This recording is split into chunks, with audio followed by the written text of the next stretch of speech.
গাজওয়াতুল হিন্দে নামে এক যুদ্ধের কথা কোনো বক্তা প্রচার করে থাকেন। উক্ত যুদ্ধের সত্যতা ও বিবরণ সম্পর্কে জানতে চাই। এ সম্পর্কে সওবান রাদিয়াল্লাহু তাআলা থেকে, আবু রাদিয়াল্লাহু তাআলা থেকে একাধিক বর্ণনা রয়েছে। এর মধ্যে সওবান রাদিয়াল্লাহু তাআলা বর্ণিত হাদিসটি সহিহ। সেখানে আমরা দেখতে পাই যে নবী সাল্লাল্লাহু আলাইহি ওয়াসাল্লাম দুটি যুদ্ধের ব্যাপারে আমাদেরকে ভবিষ্যদ্বাণী করে গেছেন। একটা হলো হিন্দুস্তানে যেটি হবে, আরেকটি হলো ঈসা আলাইহিস সালামের সাথে কিছু লোক লড়বে। তো এই হাদিসটি মোটামুটি গ্রহণযোগ্যতার লেভেলে যায়। এছাড়া আবু রাদিয়াল্লাহু তাআলা থেকে একই হাদিস ৩টি সূত্রে বর্ণিত হয়েছে। সবগুলো সূত্রেই দুর্বলতা আছে, কিন্তু একই বিষয়ে আরও হাদিস থাকার কারণে সে দুর্বলতা কেটে অনেকে এটাকে হাসান লিগাইরিহি বা অন্য কারণে এটি গ্রহণযোগ্যতার লেভেল পর্যন্ত পৌঁছেছে বলে বলেন। এর বাইরে আবু রাদিয়াল্লাহু তাআলা থেকে আরও একটি তো তিনটি সূত্রে বর্ণিত আছে, আর আরেকটি হাদিসে তার কাছ থেকে বর্ণিত হয়েছে যেখানে বিজয়ের ভবিষ্যদ্বাণী রয়েছে এবং সেই যুদ্ধ হবে, যুদ্ধে মুসলমানরা বিজয়ী হবেন এবং শেষ জামানায় এটি অনুষ্ঠিত হবে, এরকম কথাও রয়েছে। তবে সেটা সনদ কিছুটা দুর্বল। মোটা দাগে এই হাদিসগুলোকে অ্যানালাইসিস করার পর ওলামায়ে কেরাম অনেকেই বলেছে যে এটি নবী সাল্লাল্লাহু আলাইহি ওয়াসাল্লামের একটি ভবিষ্যদ্বাণী। এটি হতে পারে যে গত হয়ে গেছে, কারণ ইতিপূর্বে যে যুদ্ধগুলো হয়েছে, বিশেষ করে মোহাম্মদ বিন কাসিমের নেতৃত্বে, তারপর সুলতান মাহমুদ রাহিমাহুল্লাহ তার নেতৃত্বে যে যুদ্ধ হয়েছে, অনেকে বলেছেন সেটাই গজওয়াতুল হিন্দ। এবং এক্ষেত্রে মুফতি শফি সাহেব রহমতুল্লাহ আলাই পাকিস্তানের সাবেক গ্র্যান্ড মুফতি ছিলেন এবং মুফতি তাকি হোসেন সাহেবের বাবা রাহিমাহুল্লাহ, তার মতে হিন্দুস্তানের জেহাদকারী যে কোনো বাহিনীর ক্ষেত্রে সুসংবাদ প্রযোজ্য হতে পারে। আবার কেউ কেউ বলেছেন গজওয়াতুল হিন্দ এটা ঈসা ইসলামের আগমনের ঠিক আগ মুহূর্তে হবে, কারণ কোনো হাদিসে কিন্তু সেটি বলা হয়েছে, যেমন সওবান রাদিয়াল্লাহু বর্ণিত হাদিসে কিন্তু যেভাবে বলা হয়েছে তাতে বোঝা যায় যে ঈসা আলাইহিস সালামের আগমনের কাছাকাছি। তাছাড়া আবু রাদিয়াল্লাহু বর্ণিত শেষ হাদিসটিতেও বোঝা যাচ্ছে এটি শেষ মুহূর্তে, কিয়ামতের আগ মুহূর্তে হবে, ঈসা আলাইহিস সালামের ঘটনার কাছাকাছি সময়ে। তো হাদিসটি মোটামুটি বিভিন্ন ভাবে বর্ণিত হয়েছে, অতএব এটিকে একেবারে উড়িয়ে দেওয়ার মতো নয়।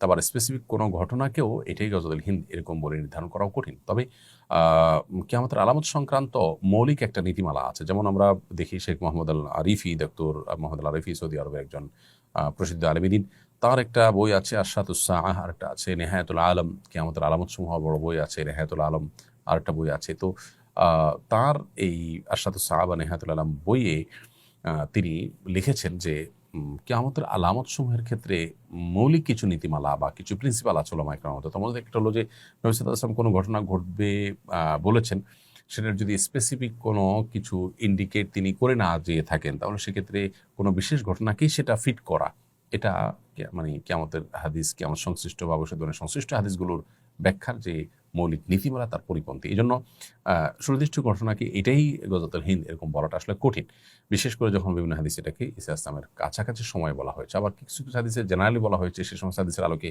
অনেক যুদ্ধ ইতিপূর্বে হয়ে গেছে, সেগুলোও হতে পারে।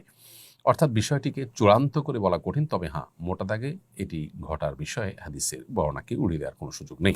ভারত পাকিস্তান যুদ্ধে আমরা কি করতে পারি? দেখুন, প্রথমত ভারত পাকিস্তানের এই যুদ্ধে একজন মুসলিম হিসেবে সন্দেহাতীতভাবে আমরা মাজলুমদের সাথে থাকব। আমাদের প্রতিবেশী উভয়ে, তার মধ্যে ভারত নিকটতম প্রতিবেশী, তারপরও নিকটতম প্রতিবেশী হওয়া সত্ত্বেও ভারতের ক্ষেত্রে পাকিস্তানে যে আক্রমণ করেছে, আমরা দেখতে পেয়েছি যে ভারতে যে দুর্ঘটনা ঘটেছে, যে হামলা হয়েছে, সেখানে অনেকগুলো মানুষের প্রাণ হানি হয়েছে। এই ঘটনার দায় পাকিস্তানের উপরে চাপিয়ে যে হামলা করা হয়েছে, সেই দায়টা সাব্যস্ত হওয়ার আগেই সেখানে তারা হামলা করেছেন। আমরা যেটাকে মব জাস্টিস বলি, আমরা যেটাকে কোনো কিছু প্রমাণ হওয়া ছাড়া কারোর উপরে আইন প্রয়োগ করা অন্যায় মনে করি, ঠিক সেরকম একটি কাজই এখানে আসলে হয়েছে দুর্ভাগ্যজনকভাবে।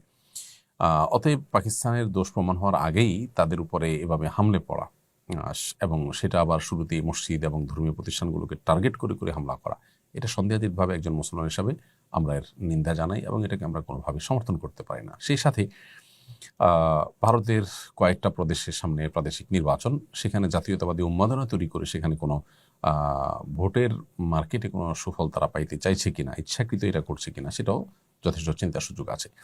তো একজন মুসলিম হিসাবে আমরা অবশ্য শান্তি কামনা করব, আমরা চাইবো যে কোনো প্রকার প্রাণহানি না ঘটে এবং বিশেষ করে মুসলিমদের কোনো প্রকার ক্ষয়ক্ষতি না হয়। মাজলুম এবং জুলুমের শিকার অন্যায়ভাবে অপবাদ দিয়ে মুসলমানদের বিরুদ্ধে যা খুশি তা করা যায়, এটা আজকে পৃথিবীতে অনেকটা এস্টাবলিশড হয়ে গেছে এবং এটা যারা এস্টাবলিশ করেছেন তারাই আমাদেরকে সকাল বিকাল মানবতার সবক দিয়ে থাকেন। অতএব এই ঘটনা থেকে আমাদের শেখারও কিন্তু অনেক কিছু আছে এবং অভিশপ্ত দেশ এবং অভিশপ্ত মানুষদের অনেকেই, বিভিন্ন আপনার মাস্তান রাষ্ট্রগুলো পৃথিবীর, তারা অনেকেই কিন্তু ইতিমধ্যে এই ক্ষেত্রে আমরা দেখছি জালিমদের সহযোগীর হওয়ার ঘোষণা তারা প্রকাশ্যে দিয়েছেন।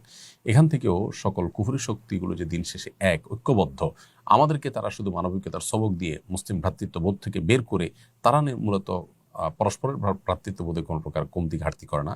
এই ঘটনা থেকে সেটা আবারও অত্যন্ত পরিষ্কারভাবে বোঝা গেছে। আমাদেরকে আল্লাহ তাআলা শিক্ষা গ্রহণ করার তৌফিক দান করুন। সম্প্রতি মাদারীপুরে একটি বটগাছ কেটে ফেলার ঘটনা নিয়ে সংবাদ মাধ্যম এবং সোশ্যাল মিডিয়ায় ব্যাপক আলোচনা হয়েছে।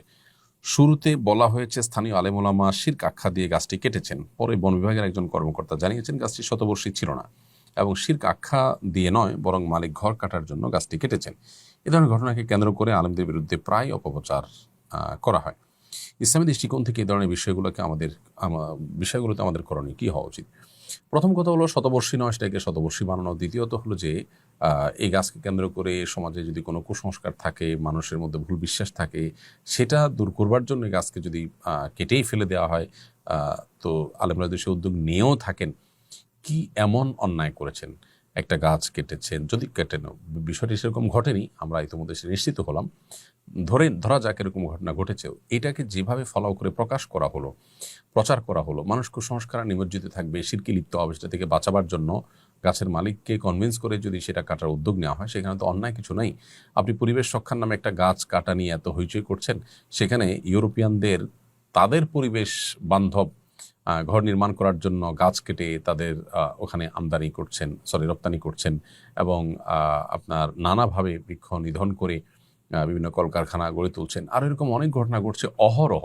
সেগুলোকে তো এইভাবে ফুলিয়ে পাপিয়ে প্রকাশ করতে দেখা যায় না। আসলে আলেম ওলামা এবং ইসলামকে কাঠগড়ায় দাঁড় করাবার একটা প্রচেষ্টা আমরা মিডিয়াগুলোর অনেকগুলোতে দেখতে পাই, খুবই দুর্ভাগ্যজনক।